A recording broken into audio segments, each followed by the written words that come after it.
¿Y si Halloween no es lo que crees? ¿Qué celebramos realmente cuando llega Halloween? ¿Una inocente noche de disfraces, dulces y películas de terror? ¿O hay algo más profundo, más antiguo, más inquietante, que seguimos repitiendo sin darnos cuenta?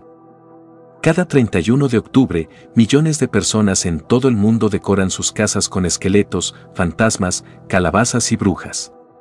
Niños recorren las calles gritando truco o trato, y los adultos reviven con emoción sus temores más primitivos en forma de fiesta. Pero, ¿cuántos se han detenido a preguntarse por qué hacemos esto?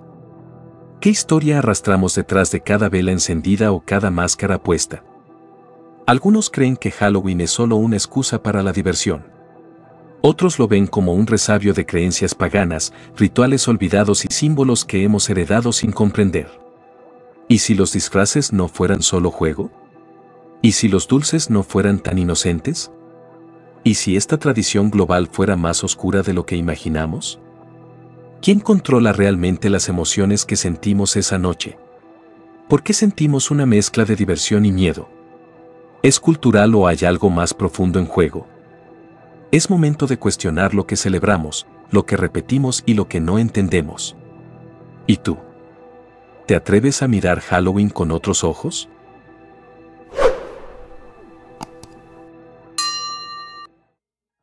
Samhain, el origen celta del terror. Antes de que existiera el nombre Halloween, antes incluso de los dulces y las calabazas talladas, había una noche que paralizaba a los antiguos celtas, Samhain. Se celebraba en lo que hoy conocemos como Irlanda, Escocia y partes de Gales, marcando el fin de la cosecha y el inicio del lado oscuro del año. Para los celtas, el 31 de octubre no era una fiesta cualquiera. Era el momento en que el velo entre el mundo de los vivos y los muertos se volvía tan fino que los espíritus podían cruzar, y lo hacían. No era una metáfora. Se preparaban altares, se ofrecían alimentos, y se encendían hogueras para guiar a los espíritus amistosos y ahuyentar a los peligrosos. Pero había más. Algunos registros indican que se realizaban rituales de adivinación e incluso sacrificios. Los druidas, los sabios y líderes espirituales, dirigían ceremonias que mezclaban fuego, oscuridad y misterio. Todo se justificaba por una sola razón: protegerse de lo que podía llegar esa noche. Y aquí surge la pregunta: ¿estaban realmente locos los antiguos? ¿O sabían algo que hoy hemos decidido olvidar? ¿Por qué una festividad tan remota sobrevivió milenios y terminó infiltrándose en nuestra cultura moderna? ¿Y si Samhain no desapareció, sino que solo se disfrazó? Demonios, druidas y sacrificios. La noche de Samhain no solo era temida, también era respetada. Según antiguos relatos, no se trataba solo de homenajear a los muertos. En algunos rincones del mundo celta se realizaban prácticas que hoy nos helarían la sangre. Los druidas, líderes espirituales y guardianes de la tradición, no eran simples sacerdotes. Eran considerados intermediarios entre el mundo físico y el espiritual. En esa noche oscura, algunos creen que ellos predecían el futuro, invocaban fuerzas invisibles y ofrecían sacrificios a los antiguos dioses para garantizar la supervivencia del pueblo. Y no estamos hablando de sacrificios simbólicos. Crónicas romanas, como las de Julio César, describen cómo los druidas podían realizar rituales humanos. Prisioneros, enemigos o incluso miembros de la propia tribu podían ser ofrecidos al fuego en gigantescas estructuras de madera conocidas como el hombre de mimbre. ¿Leyenda? ¿Propaganda romana? ¿O una verdad incómoda enterrada bajo siglos de silencio? Aquellos que participaban en Samhain no lo hacían por diversión. Lo hacían porque creían que esa noche el equilibrio entre el mundo visible y el invisible se rompía. Y si no hacían lo correcto, las consecuencias podían ser fatales. ¿Quiénes eran realmente estos druidas? ¿Protectores o manipuladores del miedo? ¿Y hasta qué punto los sacrificios fueron reales o exagerados para borrar una cultura incómoda? ¿Podría ser que algo de esa energía oscura aún nos acompañe cada Halloween? El miedo cristiano, como la Iglesia transformó Halloween.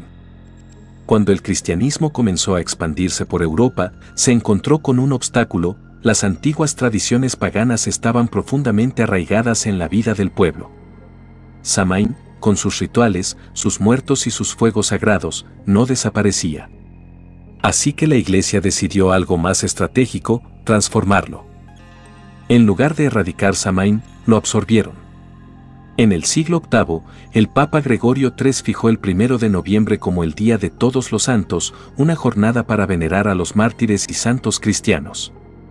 ¿Coincidencia? Difícil de creer. La intención era clara: cristianizar una celebración que se negaba a morir. Y lo que antes era Samhain comenzó a llamarse All Hallows Eve, la víspera de Todos los Santos. Halloween había nacido. Pero esa transformación no fue pacífica. Durante siglos, las autoridades religiosas demonizaron los símbolos celtas, los espíritus se volvieron demonios, los druidas se convirtieron en brujos, y los rituales ancestrales fueron tachados de herejía. La noche que antes era de conexión con los ancestros, ahora era percibida como una amenaza espiritual. Y el miedo cambió de rostro. ¿Fue esta reinterpretación un acto de protección espiritual o una forma de control cultural? ¿Hasta qué punto la Iglesia moldeó Halloween para erradicar el pensamiento pagano? ¿Y si lo que hoy celebramos aún lleva, en sus sombras, la memoria de una guerra ideológica que nunca terminó? La Noche de Todos los Santos, fiesta o estrategia de control. Con la llegada oficial del Día de Todos los Santos, el 1 de noviembre se volvió una fecha clave en el calendario cristiano. El propósito declarado era honrar a los santos y mártires, especialmente aquellos sin fecha propia. Pero algo no encajaba del todo. ¿Por qué ubicar esa conmemoración justo después del 31 de octubre, la noche sagrada de Samhain? En realidad, la Iglesia no solo estaba reemplazando una fiesta pagana. Estaba reescribiendo el significado del miedo. Lo que antes se entendía como una noche de conexión con los muertos, ahora se reformuló como una jornada de combate espiritual contra los demonios y las almas condenadas. La luz debía imponerse sobre la oscuridad. Y la fe sobre la superstición. Poco después, en el año 998, se estableció también el Día de los Fieles Difuntos el 2 de noviembre. Un tríptico perfecto: Víspera de los Santos, Halloween, Fiesta de los Santos, 1 de noviembre, y Día para orar por los muertos comunes, 2 de noviembre. ¿Coincidencia o diseño intencional? La Iglesia no destruyó el miedo. Lo reformuló. Lo usó. Lo canalizó. Y, al hacerlo, transformó una celebración popular en un instrumento de obediencia espiritual. ¿Fue esta estrategia una forma de proteger la fe o una herramienta para mantener el control sobre la imaginación colectiva? ¿Realmente celebramos a los muertos o solo seguimos un guión diseñado hace siglos para evitar que pensemos por nosotros mismos? ¿Y qué ocurre cuando una tradición se adapta, pero nunca se olvida? ¿Por qué usamos disfraces? Historia detrás del engaño. Cada año, millones de personas se visten como monstruos, brujas, zombies o personajes ficticios para celebrar Halloween. Pero, ¿de dónde viene realmente esta costumbre de disfrazarse? ¿Y por qué lo hacemos justo esa noche? En los antiguos rituales celtas de Samhain, los vivos temían que los muertos regresaran para vagar entre ellos. Para evitar ser reconocidos por los espíritus, los aldeanos se cubrían con pieles de animales, cenizas o máscaras aterradoras. El disfraz no era diversión, era camuflaje espiritual. Un mecanismo de defensa ante lo inexplicable. Con el tiempo, esta práctica fue evolucionando. En la Edad Media, algunos mendigos iban de casa en casa recitando oraciones por los difuntos a cambio de comida, en una costumbre conocida como souling. Vestían de forma extraña, representando almas en pena. Luego, en América, esa tradición se transformó en el actual trick or treat infantil, pero el disfraz nunca desapareció. Curiosamente, estudios modernos han demostrado que al cubrir nuestro rostro, cambia nuestra percepción del miedo y del límite moral. Algunas personas afirman sentirse más libres, otras más salvajes, y algunas, simplemente, más seguras. ¿Será que aún usamos máscaras para protegernos de lo que no comprendemos? ¿O tal vez para liberar una parte de nosotros que normalmente mantenemos oculta? ¿Y si el disfraz es menos una armadura y más una llave que abre puertas hacia lo que tememos mirar de frente? El viaje de Halloween hacia América. Halloween no nació en Estados Unidos, pero allí se transformó por completo. Durante siglos fue una tradición marginal, rural, ligada al folclore europeo. Sin embargo, en el siglo XIX, todo cambió. Y el cambio no fue accidental. Millones de inmigrantes irlandeses y escoceses cruzaron el Atlántico huyendo de la hambruna y la pobreza. Con ellos llevaron sus leyendas, sus rituales y su terror ancestral al 31 de octubre. En un país en construcción, esas costumbres encontraron un terreno fértil para sobrevivir. Pero América no solo las adoptó, las comercializó. A principios del siglo XX, Halloween comenzó a expandirse como una fiesta de barrio, con disfraces caseros, fogatas y juegos. Luego vinieron los dulces, las fiestas escolares, las decoraciones masivas y las películas. Lo que antes era un ritual espiritual o supersticioso se convirtió en una celebración pública, con alto impacto económico y una estética propia. Pero la pregunta es, ¿Halloween fue absorbido por la cultura estadounidense o fue reinventado para otros fines? ¿Por qué una nación tan marcada por el cristianismo permitió que una tradición pagana creciera hasta volverse un fenómeno nacional? ¿Y quiénes estuvieron realmente detrás de ese proceso de transformación? ¿Fue una evolución natural o una decisión cuidadosamente planificada para convertir el miedo en espectáculo y el espectáculo en dinero? La noche de los inmigrantes, celtas, irlandeses y leyendas. Los irlandeses que llegaron a América a mediados del siglo XIX no solo traían maletas, traían miedos ancestrales. Para ellos, Samhain no era un mito enterrado, era una sombra que viajaba con sus familias, un recuerdo susurrado por abuelos en las noches frías. Y en un nuevo mundo que no entendían, las leyendas se aferraron a ellos como protección o advertencia. Los relatos hablaban de almas atrapadas entre mundos, de fuegos fatuos que guiaban hacia la muerte, de figuras oscuras que acechaban en los bosques cada 31 de octubre. Historias que los niños escuchaban en voz baja, no como cuentos, sino como advertencias. En los primeros barrios irlandeses de Nueva York y Boston, estas tradiciones sobrevivieron en las sombras. Las máscaras improvisadas, las bromas pesadas, las ofrendas y hasta el miedo a salir de casa después del anochecer. Halloween aún no era una fiesta. Era una herencia cargada de angustia. Pero entonces ocurrió algo extraño, esas historias, que en Irlanda causaban temor, comenzaron a llamar la atención del resto de los americanos. La oscuridad se volvió curiosidad. La curiosidad se volvió entretenimiento. Y lo que fue migración, se volvió adaptación cultural. ¿Realmente fue la sociedad estadounidense la que adoptó Halloween? ¿O fue el miedo celta el que se infiltró sigilosamente en la identidad de un país joven y fragmentado? ¿Podemos rastrear hoy el eco de esas viejas leyendas en las decoraciones que ponemos en nuestras puertas?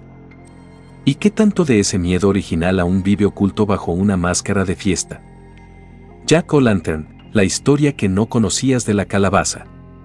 Hoy las vemos en todas partes, calabazas talladas con rostros burlones o terroríficos, iluminadas desde dentro con una vela. Pero detrás de este símbolo hay una historia mucho más oscura de lo que aparenta. Una leyenda que sobrevivió siglos y que aún nadie se atreve a olvidar del todo. Su nombre era Jack. Un irlandés tacaño, mentiroso y borracho, que según el folclore logró engañar al mismísimo diablo, no una, sino 2 veces. La primera vez, atrapó al demonio en un árbol con la ayuda de una cruz. La segunda, lo hizo prometer que nunca se llevaría su alma al infierno. Pero cuando Jack murió, tampoco fue bienvenido en el cielo. Rechazado por ambos mundos, su alma quedó condenada a vagar eternamente por la tierra. El diablo, en un acto cruel de ironía, le lanzó un carbón ardiente que Jack colocó dentro de un nabo hueco, tallado como linterna, para alumbrar su camino en la oscuridad. Así nació Jack-o'-lantern. Con el tiempo, al llegar a América, el nabo fue reemplazado por la calabaza, más grande, más fácil de tallar, pero el mensaje persistió, una luz para los que están atrapados entre mundos. ¿Y si cada calabaza encendida no es solo decoración, sino una representación de las almas errantes como Jack? ¿Quiénes fueron los verdaderos Jack de nuestra historia, aquellos que engañaron a la muerte, pero pagaron un precio? ¿Y por qué seguimos iluminando esas linternas cada año, como si estuviéramos esperando que alguien o algo regrese del otro lado? ¿Y si las calabazas fueran portales? Cada año, miles, quizás millones, de calabazas iluminadas arden durante la noche de Halloween. Algunas sonríen. Otras parecen gritar. Y aunque la mayoría de las personas las considera decoración, hay quienes piensan que su función original nunca fue estética, sino espiritual. Para los antiguos pueblos, el fuego no era solo luz. Era protección, purificación y comunicación con el más allá. Colocar una vela dentro de un vegetal tallado, como hacía el alma maldita de Jack, no era una ocurrencia infantil. Era un acto simbólico para iluminar el camino de los muertos o para marcar los límites del mundo de los vivos. Ocultistas modernos afirman que ciertos símbolos tallados en las calabazas, triángulos, espirales, sonrisas deformes, replican antiguos signos protectores o de invocación, heredados sin que sepamos su verdadero origen. Es posible que, sin saberlo, algunas personas estén abriendo puertas simbólicas al encender estas luces. ¿Qué ocurre exactamente cuando se enciende una linterna en la noche más oscura del año? ¿Realmente estamos ahuyentando a los espíritus o llamándolos? ¿Y si cada calabaza que dejamos en nuestra ventana es una invitación a cruzar el umbral? Podría ser que, detrás de su sonrisa vacía, la calabaza esté esperando que alguien mire fijamente su fuego. Brujas, hogueras y conspiraciones medievales. Durante siglos, la figura de la bruja ha estado envuelta en misterio y temor. Pero lo que muchos no saben es que Halloween y las cacerías de brujas medievales están conectadas por más que escobas y sombreros puntiagudos. Lo que comenzó como una noche de contacto espiritual con los muertos, se transformó en una excusa perfecta para el control, el castigo y el exterminio. En la Europa del siglo XV al XVII, cualquier mujer que conociera hierbas medicinales, que viviera sola, que hablara con los muertos o incluso soñara con libertad, podía ser acusada de brujería. Y muchas veces, estas acusaciones se disparaban cerca de fechas clave como el 31 de octubre, cuando los rumores sobre hechicería y maldiciones se volvían más intensos. Los inquisidores sabían que el miedo era un arma poderosa. Halloween, con sus raíces en el contacto entre mundos, se convirtió en símbolo de lo prohibido, de lo herético, y por eso, la figura de la bruja fue demonizada y perseguida sin tregua. Miles de mujeres fueron torturadas y quemadas vivas. ¿Su crimen? Haber heredado conocimientos ancestrales. ¿Su sentencia? Servir como ejemplo para todas las demás. ¿Fue realmente brujería o una excusa para aplastar la sabiduría femenina y la conexión con lo natural? ¿Quiénes tenían más miedo, las supuestas brujas o los hombres que no podían controlar lo que no entendían? ¿Y por qué, aún hoy, la imagen de la bruja sobrevive como uno de los símbolos más potentes de Halloween? ¿Estamos celebrando la brujería o recordando una masacre? ¿El diablo celebra Halloween? Durante siglos, Halloween ha sido señalado por sectores religiosos como una fiesta del demonio. Para algunos, la noche del 31 de octubre no es solo un juego con disfraces, sino una cita oculta con fuerzas oscuras que se alimentan del miedo, la muerte y la confusión. ¿Pero de dónde viene esa idea? ¿Es solo paranoia o hay algo más? La conexión entre Halloween y el diablo no existía en los orígenes celtas. Samaín no adoraba a Satanás, ese concepto aún no formaba parte de su cosmovisión. Pero con la expansión del cristianismo, todo lo que no era de Dios fue etiquetado como demoníaco.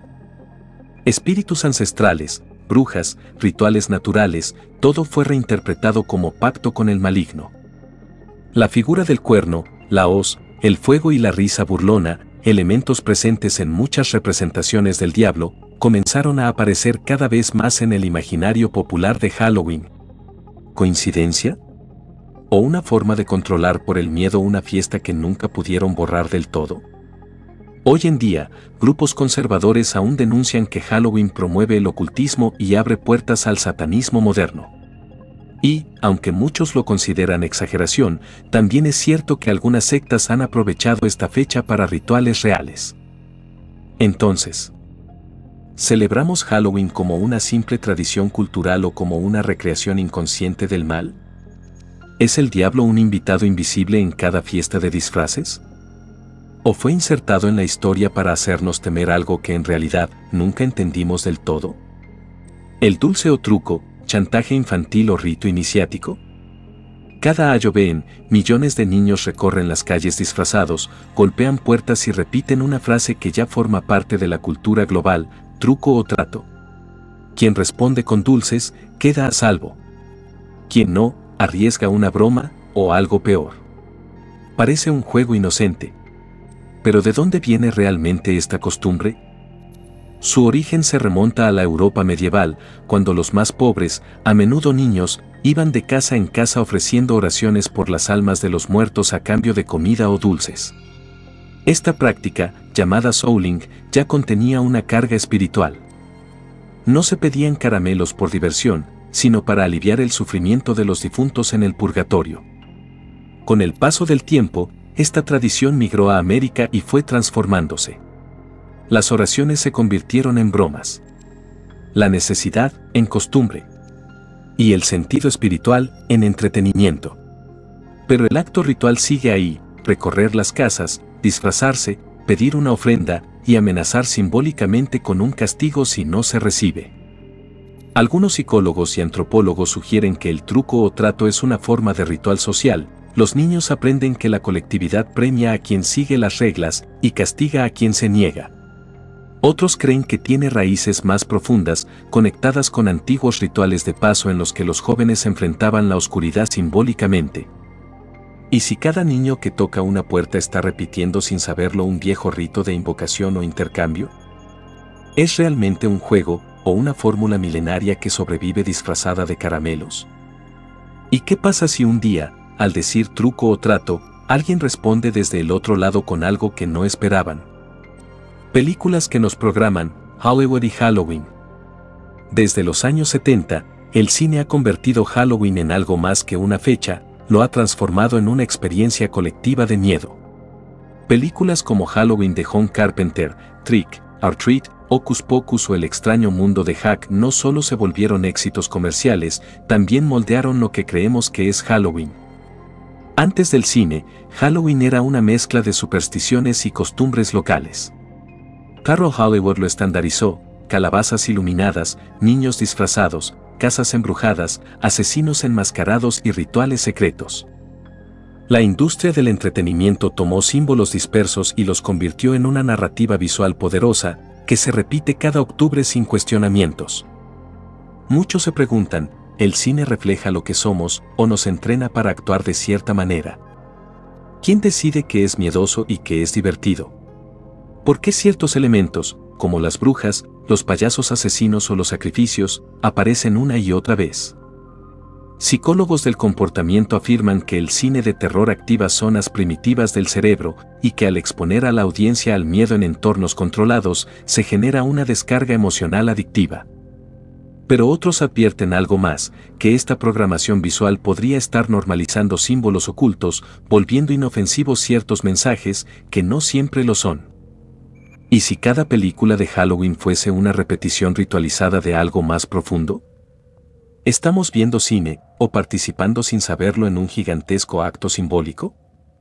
¿Quién dirige realmente la película y desde cuándo? ¿Puede Halloween invocar energías reales? Cada 31 de octubre, millones de personas decoran sus casas con esqueletos, fantasmas y símbolos oscuros. Muchos encienden velas, dibujan pentagramas sin saberlo, o participan en rituales que parecen inofensivos.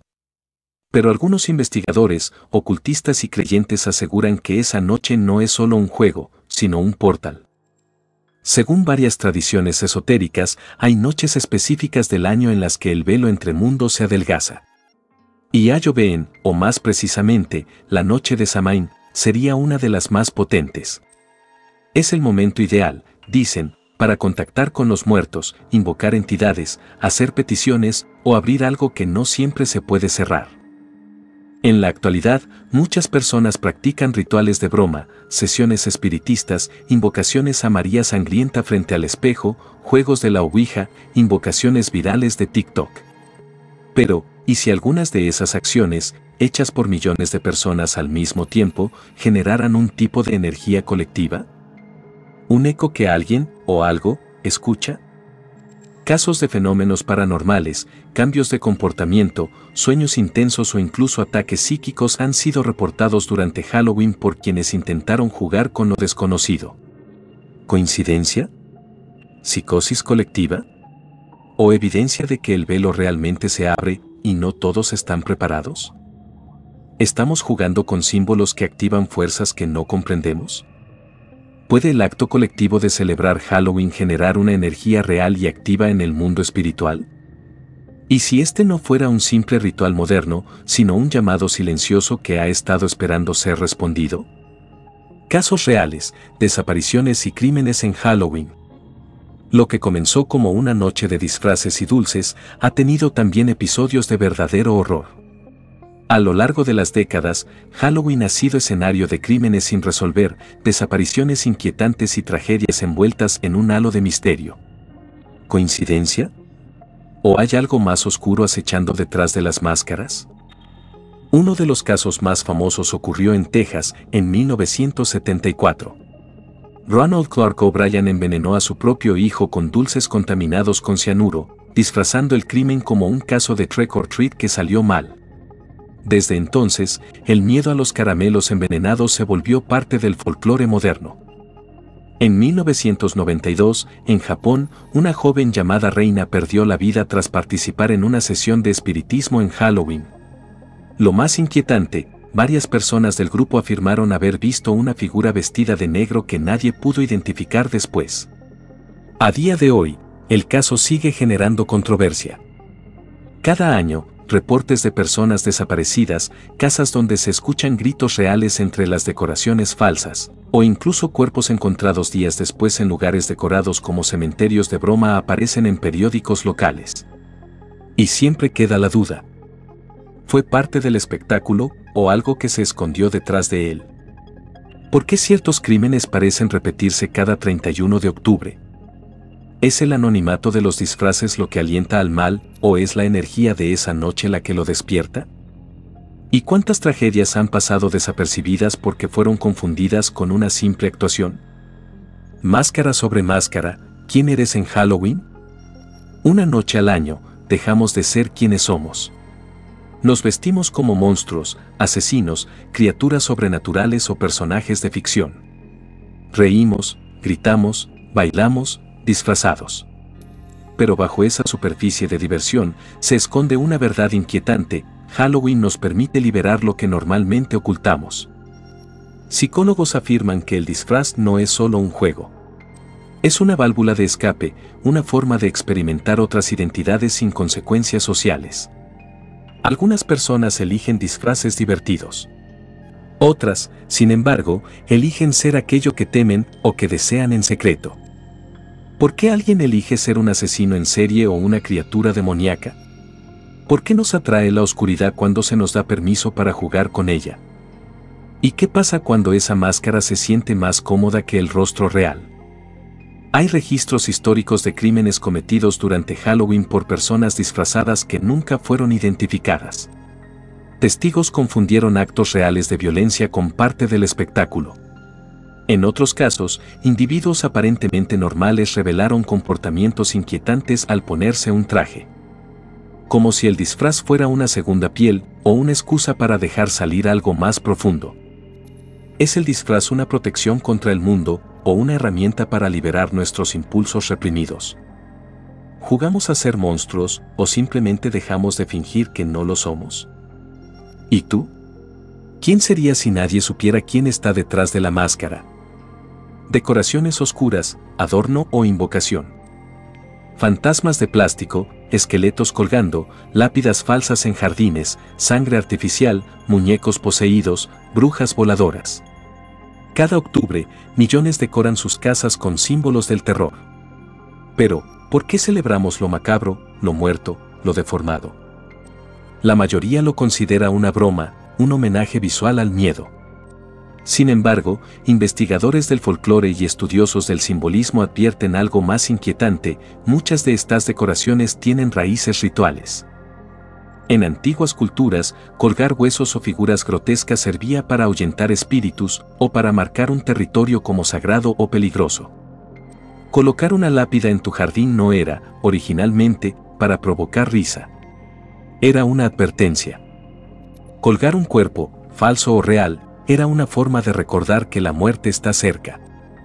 Y el uso de símbolos como pentagramas, cuervos o muñecas rotas, incluso como chiste, puede evocar arquetipos de invocación usados durante siglos.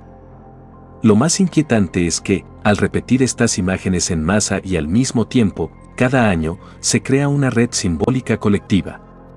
Millones de personas compartiendo los mismos signos, sin saber realmente qué significan. ¿Y si decorar nuestra casa con cosas de miedo no es solo una tradición, sino una forma moderna de ritual colectivo? ¿Estamos adornando o estamos participando en un acto de invocación inconsciente? ¿Quién decidió qué símbolos son los apropiados para celebrar la noche más oscura del año? ¿Y qué pasa cuando ya no recordamos por qué comenzamos a usarlos, pero los seguimos usando igual? Rituales modernos, cuando el juego deja de ser juego. Cada Halloween, miles de personas participan en sesiones espiritistas, usan tableros o ouija, encienden velas negras o recitan hechizos de TikTok sin saber muy bien lo que están haciendo. Para muchos, son solo bromas, retos virales o parte de la estética. Pero para otros, es el momento más poderoso del año. Varios grupos esotéricos, brujerías contemporáneas y corrientes ocultistas coinciden en algo: la noche del 31 de octubre es un portal energético. No por tradición, sino por vibración colectiva. La atención masiva, el uso simultáneo de símbolos, la apertura emocional al miedo, crean un terreno fértil para rituales reales. No se trata solo de sacrificios animales o invocaciones demoníacas como suelen sugerir los mitos urbanos. Muchos rituales modernos son más sutiles: invocaciones para obtener poder, amuletos creados con intención, visualizaciones guiadas, pactos simbólicos, actos que activan energías reales según sus practicantes. Y lo más inquietante, muchos de estos rituales se ocultan dentro del entretenimiento. Juegos de terror en grupo, fiestas con temáticas esotéricas, supuestas bromas que siguen pasos precisos de antiguos grimorios. ¿Coincidencia? ¿Estamos jugando con símbolos que otros están usando para propósitos más serios? ¿Podemos ser parte de un ritual sin darnos cuenta, solo por participar en un evento colectivo? ¿Y si la verdadera magia moderna no requiere fe, sino repetición inconsciente? ¿Cuántas veces más repetiremos estos actos antes de preguntarnos qué estamos realmente activando? Los niños y el juego oscuro, inocencia o repetición ancestral. Halloween es, sobre todo, una fiesta infantil. Niños disfrazados, riendo, pidiendo dulces. Pero, ¿alguna vez te has detenido a observar lo que realmente están haciendo? Recorren las calles cubiertos con máscaras, pronuncian frases rituales, truco o trato, y visitan casa por casa exigiendo una ofrenda. Algunos están disfrazados de muerte, de espíritus, de demonios. Otros simulan heridas, colmillos, garras. Pero todos, de alguna manera, entran en un personaje. Y lo hacen colectivamente, guiados por adultos, como si se tratara de una obra de teatro que se repite cada año, desde hace siglos. Para muchas culturas antiguas, el paso de la infancia a la madurez requería rituales de integración con el mundo espiritual. El niño debía morir simbólicamente para renacer con una nueva identidad. ¿Y si Halloween, sin que lo sepamos, conserva elementos de esos viejos ritos de paso? Psicólogos del comportamiento señalan que, durante Halloween, el miedo se normaliza para los más pequeños. Aprenden a asociar lo macabro con lo divertido, la muerte con el juego, el terror con la recompensa. Un aprendizaje emocional profundo que se repite cada octubre, sin filtros, sin preguntas. ¿Es simplemente una forma de canalizar sus temores o una manera de desensibilizar a nuevas generaciones frente a lo oscuro? ¿A quién le interesa que los niños repitan una liturgia de lo siniestro cada año, disfrazada de juego? ¿Y si, sin saberlo, estamos iniciando a millones de niños en un ritual del que ni siquiera comprendemos el origen? ¿Quién observa realmente cuando los niños salen a jugar? Animales y Halloween, lo que ellos perciben y nosotros ignoramos. Una noche al año, los perros no dejan de ladrar, los gatos desaparecen, las aves no cantan y los caballos se inquietan sin razón aparente. ¿Qué sienten los animales durante Halloween? ¿Es solo por los ruidos, las luces, los disfraces o hay algo más? Durante siglos, en muchas culturas se ha creído que los animales tienen la capacidad de percibir presencias invisibles para los humanos. Los gatos eran vistos como guardianes del umbral entre mundos. Los cuervos como mensajeros de la muerte. Los perros como detectores del mal. En Halloween, o la antigua noche de Samhain, cuando se decía que el velo entre los vivos y los muertos se volvía más delgado, los animales jugaban un papel clave, advertían, reaccionaban, guiaban o huían. Incluso se hacían rituales específicos para proteger al ganado, porque se creía que entidades del otro mundo podían llevárselos. Hoy, aunque ignoremos esas creencias, las estadísticas veterinarias muestran un dato inquietante: cada 31 de octubre aumenta el número de mascotas extraviadas, estresadas o encontradas muertas en circunstancias extrañas. Solo por el bullicio y los fuegos artificiales, o por algo que no podemos ver.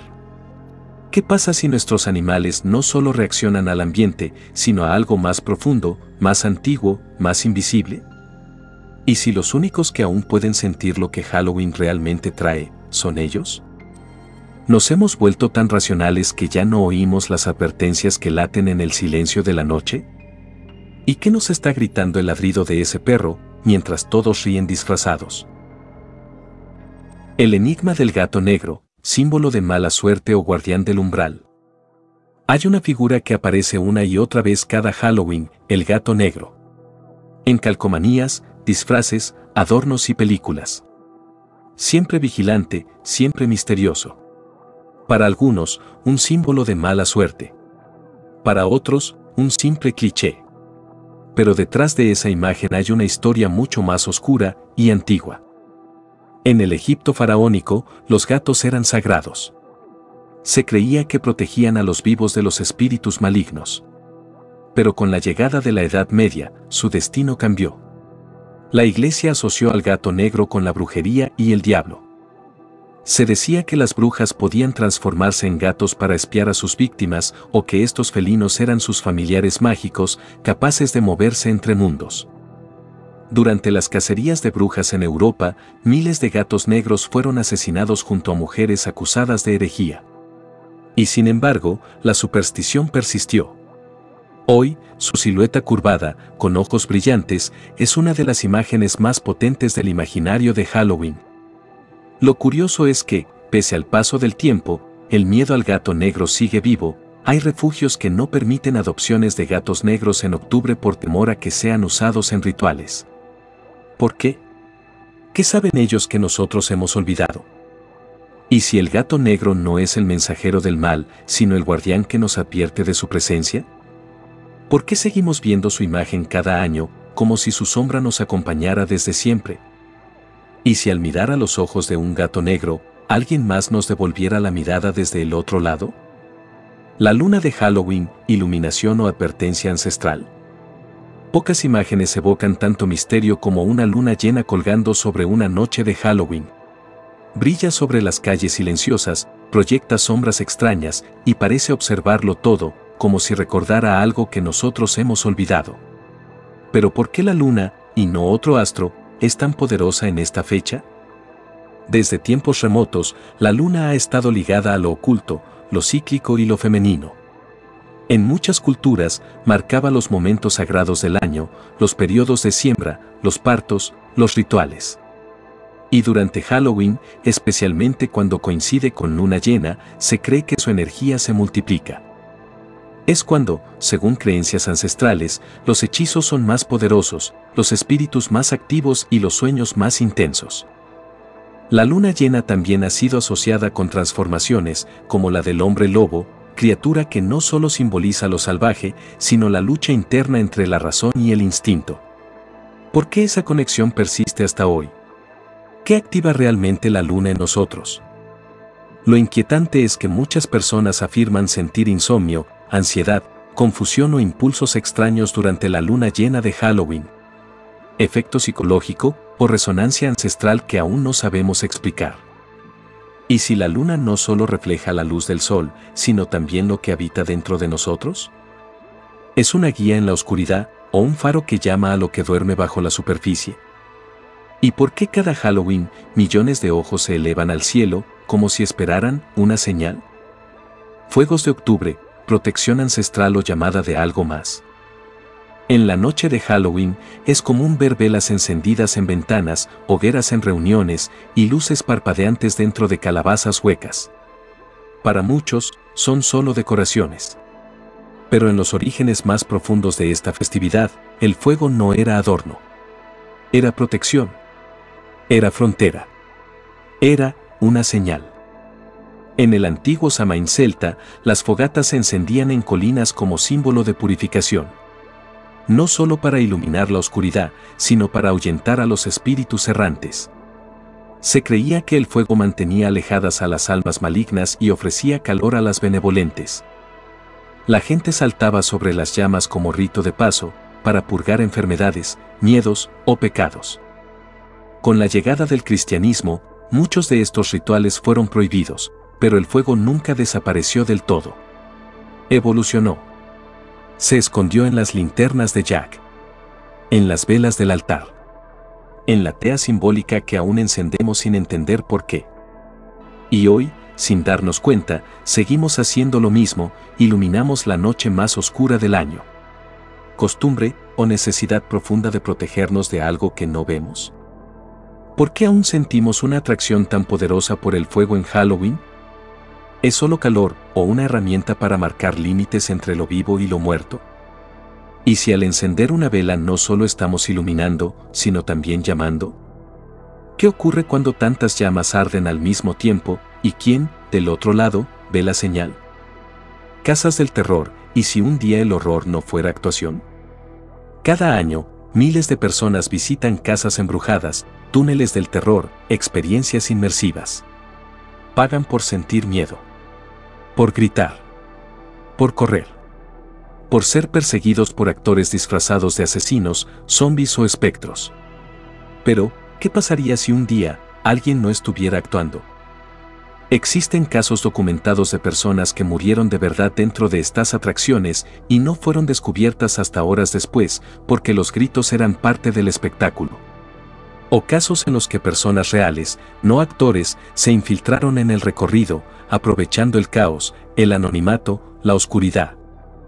En 2017, en una atracción de Alabama, un visitante fue apuñalado con un cuchillo real que un empleado confundió con una utilería. Y en muchas de estas casas del miedo, los límites se han vuelto tan extremos que algunos contratos incluyen cláusulas de tortura simulada, encierro prolongado, humillación física o psicológica. Pero más allá del riesgo físico, hay una pregunta más inquietante. ¿Qué ocurre en nuestra mente cuando no podemos distinguir lo real de lo ficticio? ¿Y si una entidad, una energía, o incluso un trauma personal, aprovechara ese momento de apertura emocional extrema para colarse dentro de nosotros? ¿Estamos pagando por entretenimiento o exponiéndonos a algo que va más allá de la adrenalina? ¿Y si una noche, al entrar en la casa del terror, el verdadero horror ya estuviera adentro y solo necesitaba una excusa para despertarse?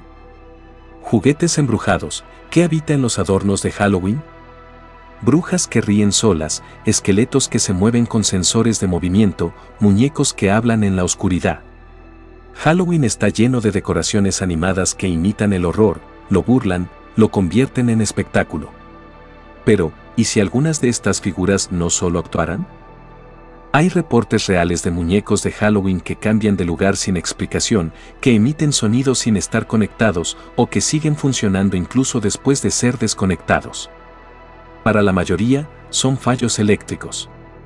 Para otros, señales de algo que se ha pegado a un objeto. La teoría de los objetos cargados o embrujados no es nueva. En muchas culturas se cree que ciertos objetos pueden absorber energía emocional o espiritual. ¿Y si un muñeco, representando un demonio, una muerte, una bruja, es creado con la intención de dar miedo, qué clase de energía está absorbiendo, año tras año? Más inquietante aún, algunos de estos adornos son comprados de segunda mano, olvidando que podrían haber sido parte de rituales, accidentes o escenarios donde ocurrió algo más. ¿Y si en cada objeto de Halloween hay algo más que plástico y circuitos? ¿Estamos decorando nuestros hogares con símbolos vacíos o estamos invitando presencias disfrazadas de entretenimiento? ¿Y qué ocurre cuando una figura deja de obedecer y empieza a observar? ¿Espejos en Halloween, portales o reflejos malditos? Casi nadie presta atención a los espejos durante Halloween. Pero hay un detalle que muchos ignoran, son los protagonistas ocultos de algunos de los rituales más escalofriantes que existen. ¿Cuántas leyendas comienzan con alguien mirándose en un espejo y viendo algo que no debería estar ahí? Una de las prácticas más virales entre adolescentes es el juego de María Sangrenta. Frente al espejo, en una habitación oscura, se repite su nombre 3 veces.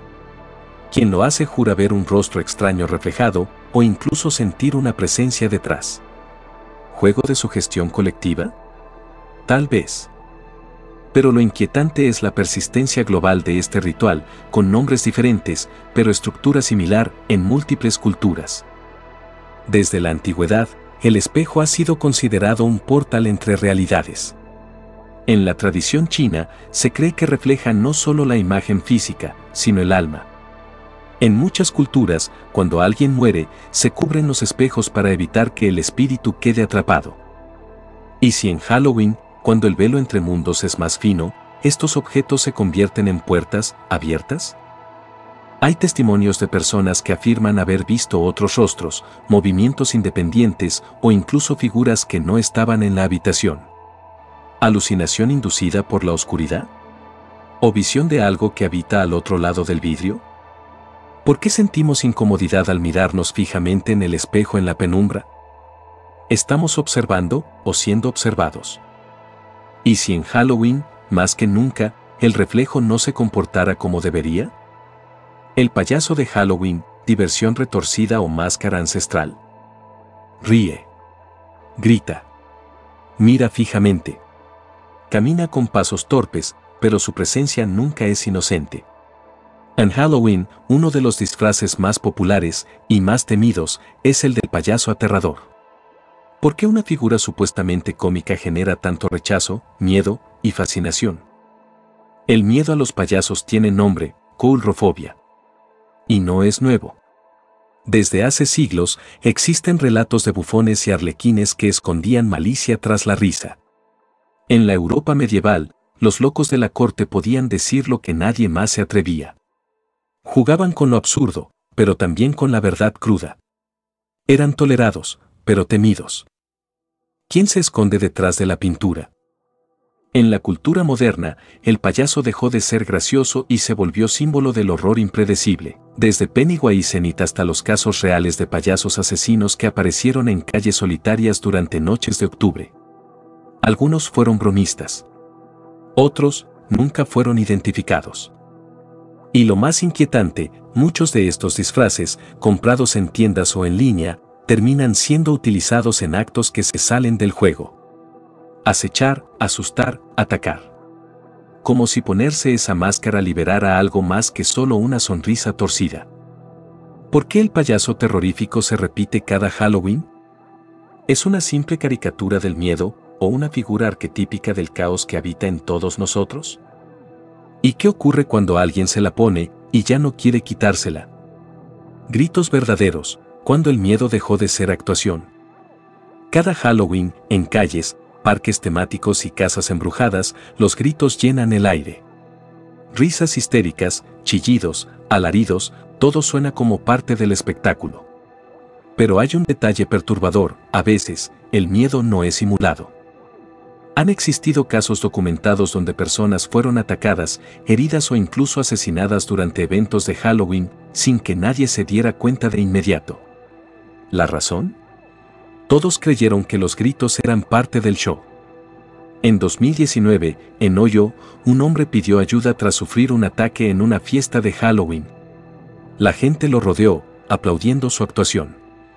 Solo cuando colapsó, alguien entendió que no estaba actuando. Y no fue el único. Ambulancias que llegan tarde. Víctimas confundidas con muñecos. cuerpos reales usados como decoración. ¿Hasta dónde hemos normalizado el terror? En esta noche, la línea entre lo real y lo ficticio se desdibuja peligrosamente. Los sonidos grabados se mezclan con los humanos. Las luces estroboscópicas ocultan el movimiento.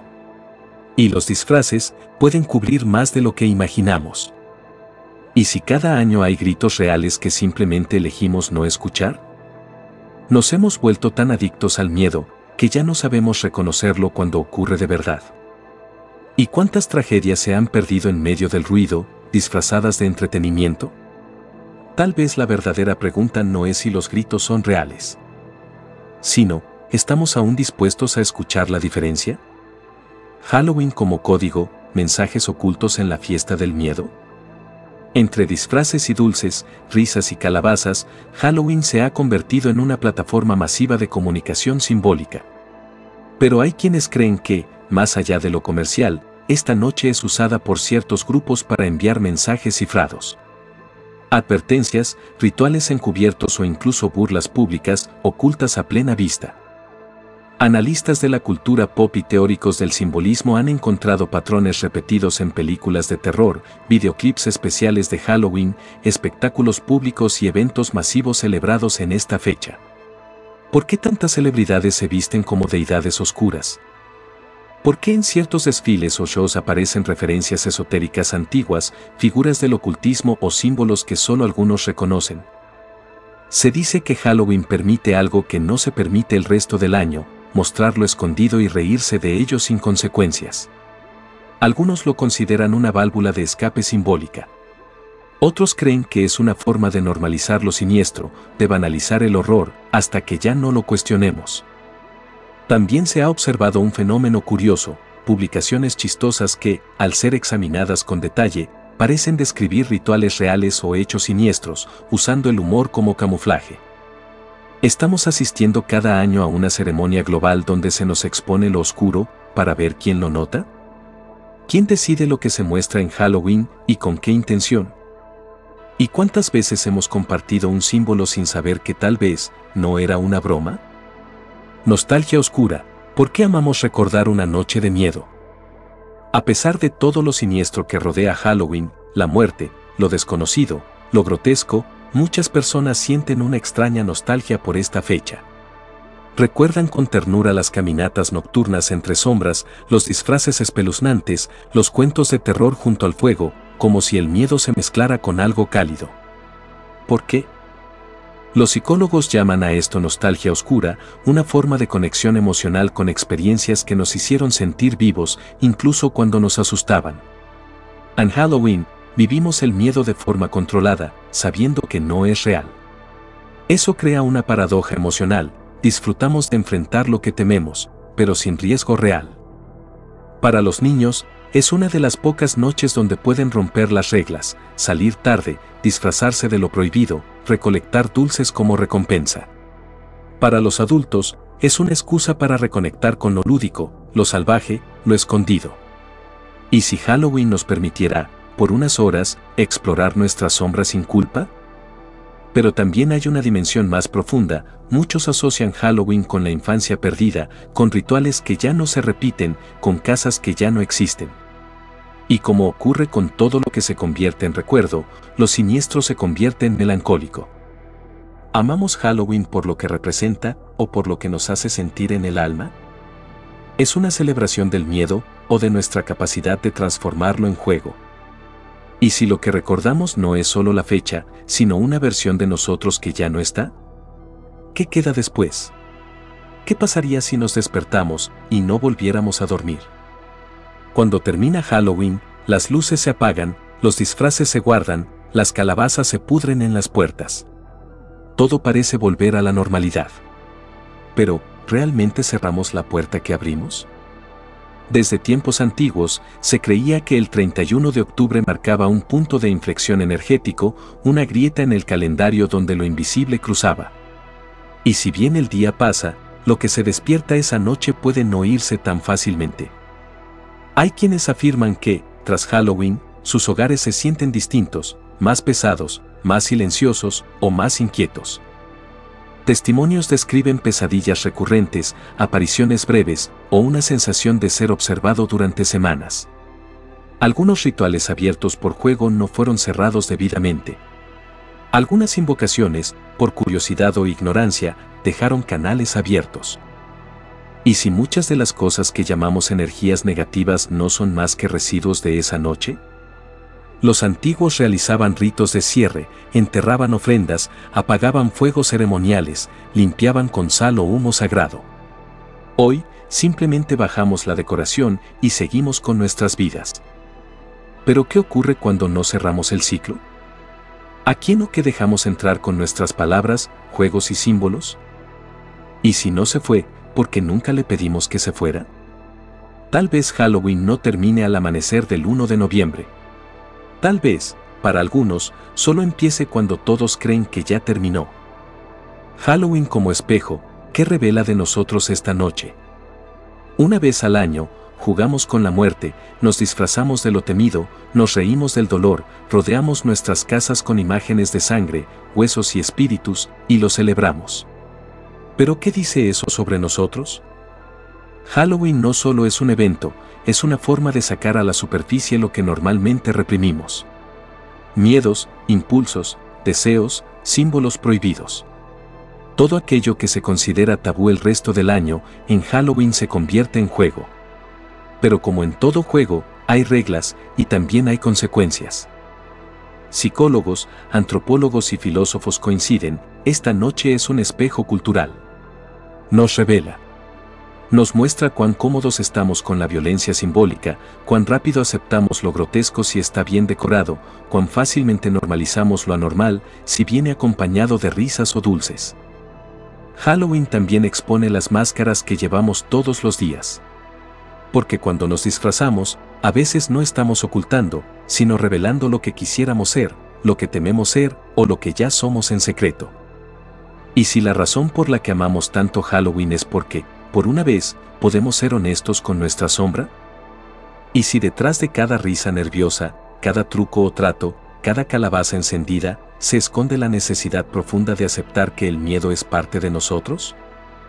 Halloween no es solo una fiesta. Es un retrato. Y la pregunta es, ¿estamos listos para mirar lo que nos está mostrando? Y si Halloween no es nuestro, la teoría del origen no humano. Desde siempre se ha dicho que Halloween es una mezcla de tradiciones celtas, cristianas y modernas. Pero algunos investigadores alternativos proponen una teoría inquietante, ¿y si no fuimos nosotros quienes creamos Halloween, sino que fuimos enseñados a celebrarlo? En culturas antiguas existen relatos sobre entidades que marcaban ciertas noches del año, imponiendo ritos para ser apaciguadas. Espíritus que exigían ofrendas. Seres que caminaban entre los vivos solos y se les abría la puerta. En algunos textos arcaicos se menciona una noche donde los hombres debían fingir ser bestias para evitar ser reconocidos, ¿y si eso fue el primer disfraz? En tradiciones chamánicas de todo el mundo, incluso sin contacto entre ellas, aparecen celebraciones similares, noches donde el velo se adelgaza, donde hay que encender fuego, disfrazarse, entregar alimentos o dulces. ¿Coincidencia? ¿Y si tantas culturas compartieron rituales parecidos, realmente nacieron por sí solas o respondían a una presencia común que exigía ser recordada? Incluso en nuestra era moderna, la celebración de Halloween se expande cada año, incluso en lugares donde nunca fue tradición. ¿Por qué esta obsesión global por una fiesta del miedo? ¿Qué fuerza simbólica o real impulsa su crecimiento? ¿Y si Halloween es más antiguo que la historia, más profundo que la memoria, y no fue inventado por humanos? ¿Celebramos por costumbre o por obediencia? El otro lado, ¿quién nos mira mientras celebramos Halloween? Durante Halloween, millones de personas encienden velas, se disfrazan, reproducen símbolos antiguos, cuentan historias de espíritus y muerte al mismo tiempo. No importa la cultura, el idioma o la edad, hay una sincronía global de miedo, de máscaras, de invocación disfrazada de diversión. Pero si Halloween es, como tantas tradiciones lo sugieren, una puerta entre mundos, la pregunta ya no es a quién llamamos, sino ¿quién escucha? ¿Quién o qué está del otro lado? Algunas culturas hablan de entidades que solo pueden acceder a nuestro mundo cuando se les recuerda. Otras, de espíritus que se alimentan del miedo compartido. Pero lo más inquietante no es que algo cruce, sino que algo permanezca observando. Hay testimonios, sueños recurrentes, grabaciones, incluso reportes policiales, de personas que han sentido presencias justo después de apagar las luces de Halloween, como si alguien se quedara en casa después de la fiesta. Y si este evento, lejos de ser solo cultural, es un llamado de atención masivo que cada año genera una señal. ¿Y si hay ojos invisibles que solo se abren cuando nosotros jugamos con el horror? No es extraño que, entre todas las fechas del calendario, solo Halloween invite abiertamente a abrir la puerta al miedo. ¿Y si este ritual colectivo no fuera para espantar a los muertos, sino para mostrar que seguimos dispuestos a recibir visitas? El ciclo eterno, Halloween termina, o solo cambia de forma. Llegamos al final. Las luces se apagan, los disfraces se guardan, los dulces desaparecen. Pero algo permanece. Algo que no se va con la última campanada del 31 de octubre. Porque Halloween, en el fondo, nunca fue solo una fecha. Fue, y es, un espejo, un ritual, un umbral, y quizás una advertencia. Durante estas 36 partes, exploramos orígenes ocultos, símbolos repetidos, rituales disfrazados de juegos, presencias invisibles y miedos colectivos. Pero quizás lo más inquietante de todo es la familiaridad.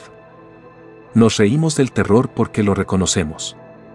Jugamos con la muerte porque la intuimos. Buscamos lo oscuro, porque, en el fondo, sabemos que siempre ha estado con nosotros. ¿Y si Halloween no es una noche para invocar lo extraño, sino para recordar que ya vive dentro de nosotros? En los sueños, en los rincones de la casa, en las decisiones que tomamos sin pensar. En los símbolos que compartimos sin entender. En las máscaras que usamos todos los días, incluso sin disfraz. Cada año, millones celebran Halloween creyendo que es una pausa del mundo real. Pero quizás sea lo contrario, el único día donde el mundo real muestra su verdadero rostro. Así que antes de apagar la última vela, pregúntate: ¿qué despertaste este año? ¿A quién dejaste entrar? ¿Y realmente lo cerraste todo? Porque si no lo hiciste, Halloween puede que ya haya terminado. Pero para algunos, acaba de empezar. Hemos caminado juntos por pasillos oscuros, leyendas olvidadas, símbolos repetidos sin saber por qué. Y ahora que el viaje termina, una pregunta queda en el aire. ¿Realmente dejamos atrás Halloween o Halloween nunca nos dejó a nosotros?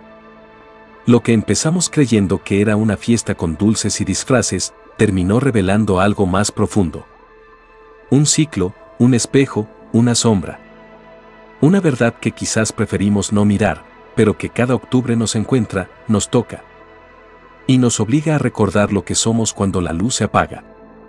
Si esta historia te hizo pensar, sentir o temer, deja tu comentario. Dinos qué parte te marcó más o qué descubrimiento te incomodó. ¿Tú también has sentido que Halloween es algo más que una fiesta? ¿Has vivido algo extraño, algo que no pudiste explicar? Queremos leerte. Suscríbete si quieres más historias como esta. Porque aquí, no solo contamos lo que pasó. Contamos lo que casi nadie se atreve a decir. Gracias por acompañarnos. Y recuerda, no todo lo que termina, se va. A veces, solo espera en la sombra. Hasta el próximo Halloween.